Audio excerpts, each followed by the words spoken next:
The day the architect's bunker opened, the galaxy learned humanity was never meant to survive, only to detonate. For 90 million years, the Vorathene Collective ruled the spiral arm.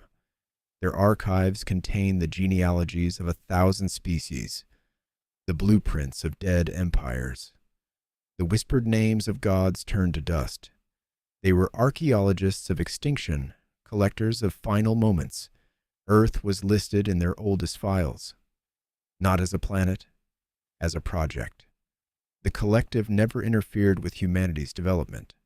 They watched from cold observatories beyond Neptune, cataloging our wars, our art, our slow climb toward the stars.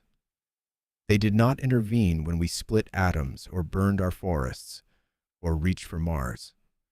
There was a protocol about Earth, subsection, do not engage, priority, absolute. And no Vorathene scholar had ever explained why. The incident began with a mining accident on Titan's southern ice shelf. A human excavation team broke through into a chamber that predated Saturn's rings. The walls were smooth metallic, humming with a frequency that made their teeth ache. At the chamber's center stood a monolith covered in glyphs no human language could parse. But the collective recognized them instantly. Architect script, the species that seeded galaxies and vanished before Earth-Sun ignited. Within 6 hours, a Vorathene suppression fleet surrounded Titan. 17 dreadnoughts, 4 world scorchers, enough firepower to glass a moon and salt the rubble. The human miners were ordered to evacuate. They refused. They wanted answers. Commander Velis of the Unending Reach watched the standoff through tactical displays. In his 3 eyes unblinking, humans were stubborn. Humans were ignorant. Humans were 47 ships against his armada. Then the monolith began broadcasting, not to the collective, to Earth. The transmission lasted 8 seconds. No language, just a harmonic pulse that every human in the solar system felt in their bones. On Earth, 16 billion people stopped moving. Factory floors went silent. Traffic froze. A child in Mumbai looked up at the sky and whispered a word in a language that had never existed. Ignition. Commander Velis did not hesitate. He fired. The monolith shattered into light, and something underneath it woke up. The architect bunker beneath Titan's crust had been waiting. It unsealed itself with the smooth precision of a system completing its designed function. The excavation site collapsed. The ice shelf split. And from the depths rose a sphere of black glass, 10 kilometers wide, etched with spiraling equations that hurt to perceive. It did not attack. It simply existed. But what the collective didn't know was that an identical sphere had just surfaced beneath the Pacific Ocean, and another in the Sahara, and 12 more scattered across human colonies, mining outposts, and forgotten research stations. The Vorathene archives screamed warnings in dead languages. Project rekindling. Status. Active. The collective's oldest AI translated the fragments. Earth was not conquered by the architects. It was designed.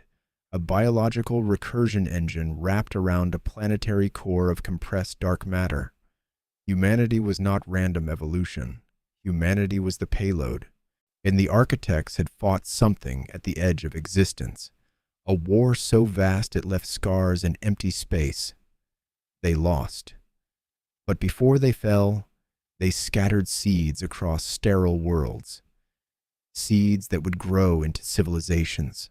Civilizations that would feel, create, love, destroy, rebuild, and survive against all logic, because survival was the trigger. When a species built by the architects reached critical complexity, when it learned to manipulate atoms, terraform worlds, and ask questions it could not answer, the weapon would arm itself. Humanity had just reached critical mass. The spheres were not bombs. They were keys. and every human alive was a lock designed to open when turned. Commander Velis pulled his fleet back, his voice shaking across encrypted channels. "We need to evacuate the sector. We need to—" But the spheres were already teaching. Information poured into human minds. Not words. Blueprints. Equations. Humans should not have understood but suddenly did. A mechanic in Berlin described a propulsion system that violated entropy. A composer in Lagos hummed frequencies that restructured matter. Children drew maps of space folded into dimensions that had no names. The galaxy had been built on old rules. Humanity was being given new ones. The first ship humanity built from the architect knowledge took 14 hours. It looked wrong, asymmetric, a hull that curved through angles geometry should not permit, held together by fields that bent light into knots. It had no weapons. It did not need them. When it launched from lunar orbit, it did not accelerate.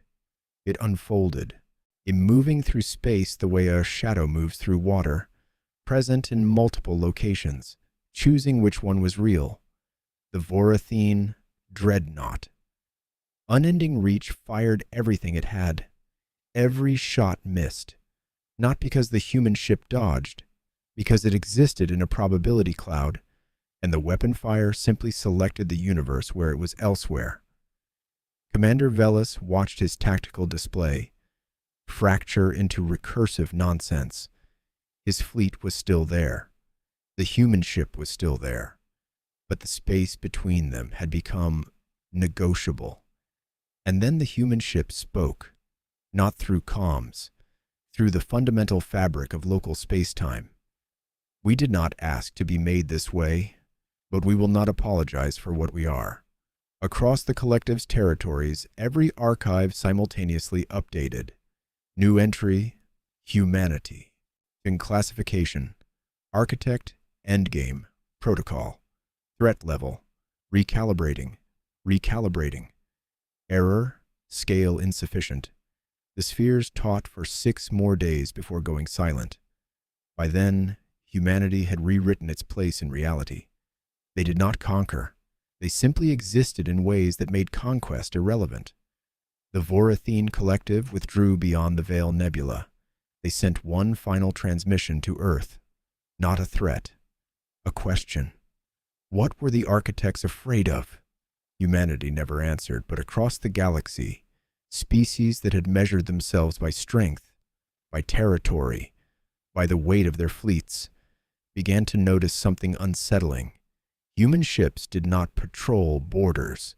They simply were, flickering at the edges of star systems, present without traveling, watching without seeing.